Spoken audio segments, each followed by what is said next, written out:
Alright, good morning. Good morning sa mga sir na to. Ahoy tulo sa inyo sir ang pag-check sa hangin sa ligid ug asa dapat makita sa inyong sakyanan kung asa ang sukod sa hangin, asa nakabutang.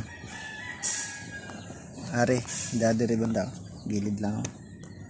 Diyan nyo tanawon kung pilay dapat ihangin sa inyong ligid para di magka line-line.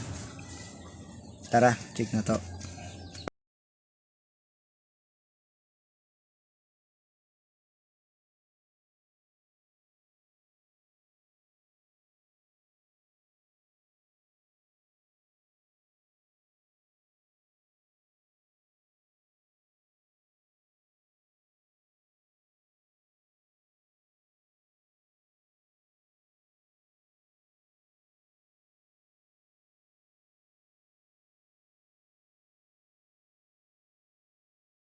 Or you can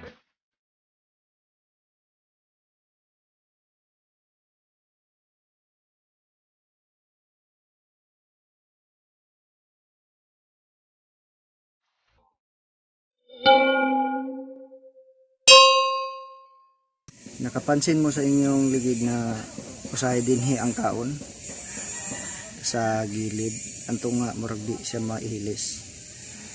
Abot pasabot ana ang inyong hangin kulang.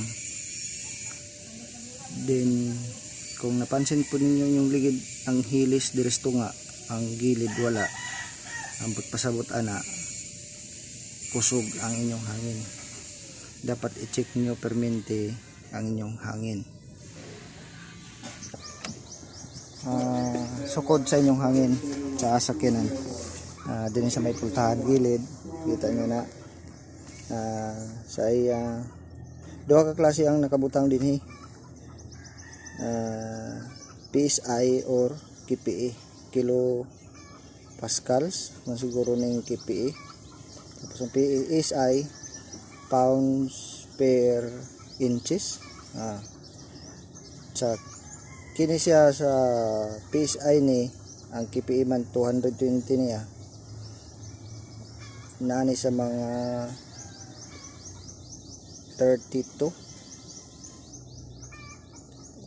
o di ko sure, pero ipakita sa inyo ang picture sa iyang KPE o PSI.